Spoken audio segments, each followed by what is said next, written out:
Close to the candidate now questioning how Trump is being advised, warning he's too insulated by a handful of aides. Campaign manager Corey Lewandowski vehemently denying the reporting to NBC News, calling it wholly inaccurate. Trump pushing back hours earlier. I had not heard anything about the inner fightings of a campaign, but, we have a very successful campaign going, and I think we're going to keep it going. For the Democrats, Bernie Sanders notching his 6th win in 7 states. Do not tell Secretary Clinton she's getting a little nervous, and I don't want her to get more nervous.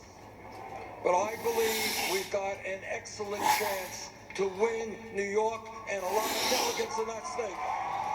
Already facing an uphill battle, Sanders is now fending off fierce criticism right here in New York. Here's the cover of the New York Daily News. Bernie's Sandy Hook shame attacking his opposition to a proposal that would permit victims of gun violence to sue gun manufacturers. Sanders' advisors calling the paper's characterization of his comments inaccurate. So, for another 2 weeks, it begins. Quiet before New York. Yeah, exactly. Peter, thank you very much. Chuck Todd is NBC's political director and moderator of Meet the Press. He's at the board to break this down for us. So, starting this morning, post-Wisconsin, on the Democratic side, where do we stand? Well, here's where we stand. Hillary Clinton, we moved too fast here. Hillary Clinton has a pretty, still significant lead. Bernie Sanders netted all of 10 delegates after Wisconsin total. And overall, here's a magic number you need to know. She needs 33% of remaining delegates to get there. So, how does she get there? Here are the remaining states.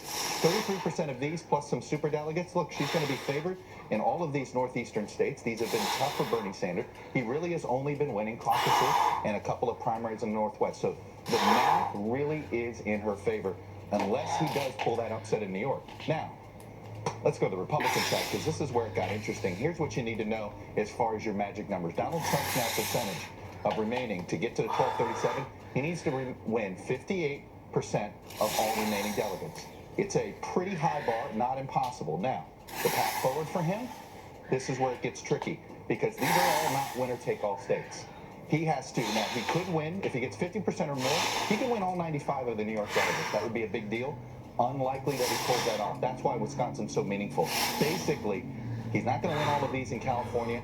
He's going to lose some of these states here. We know that Ted Cruz does well in this part of the country, South Dakota, Nebraska. So you look now, I think we're at a pretty 70% chance of a contested convention. All right, why don't you join us? We're over here where Nicole Wallace joins us, and Peter Alexander has turned into Andrea Mitchell.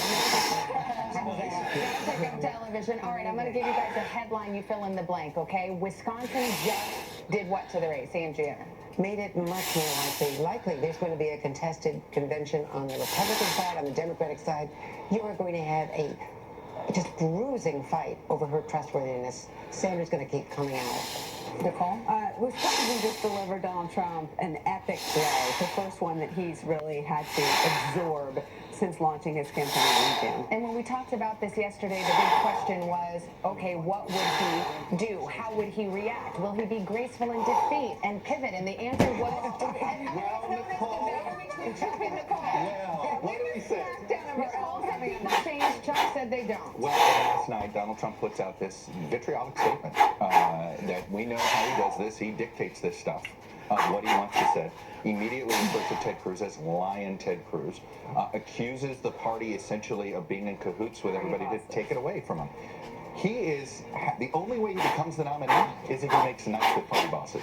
And what does he do? He completely insults them and insinuates that they are trying to steal it from Nicole, him. not to steal your thunder here, if you're Donald Trump and you've gotten to this lead in the delegates, you think you got there by being Donald Trump. And that is the internal divide in a very small circle of people around him, that when they go to him and say, and there are people close to him that would like to see him be more presidential, that would like to see him do more things like the APEC speech where he read from a teleprompter, or some of his events where he stood in front of all of the flags at Mar-a-Lago. They would like to see more of that, Donald. And I think the pushback and the people that enable the behavior that's more bellicose, if you will, are the people that listen to Donald, who says, I got this far by being me.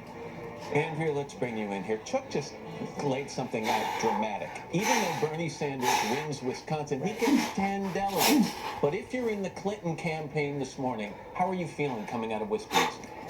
You should not be feeling as good as they probably are feeling, because he is just hammering away at her trustworthiness.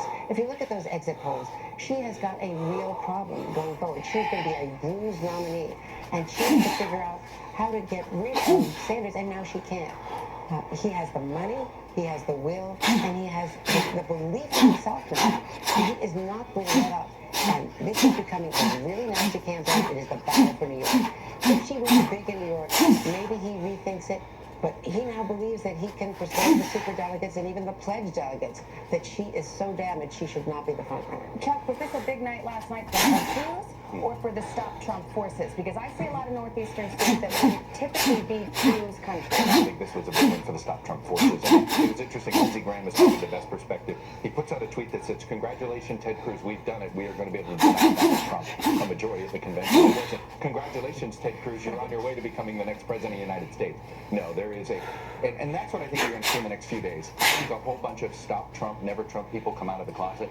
There's ones that have been quiet about it. And that's what this Wisconsin loss for Trump could mean. I'll give you the last word here. You know what surprised me? A number of the exit polling that only 32% of people in Wisconsin consider themselves very angry at Washington. Those numbers have to be higher for Donald Trump to win. They have to be higher for Bernie, they have to be higher for Donald Trump. But I think what's so interesting about last night, and Lindsey Graham is always a great vessel into this because he lets it all hang out. He came and sat with us and said that it is more important to maintain the principles and the dignity and the honor of the conservative movement with someone like Ted Cruz, who he acknowledged may lose in November, than to roll the dice with someone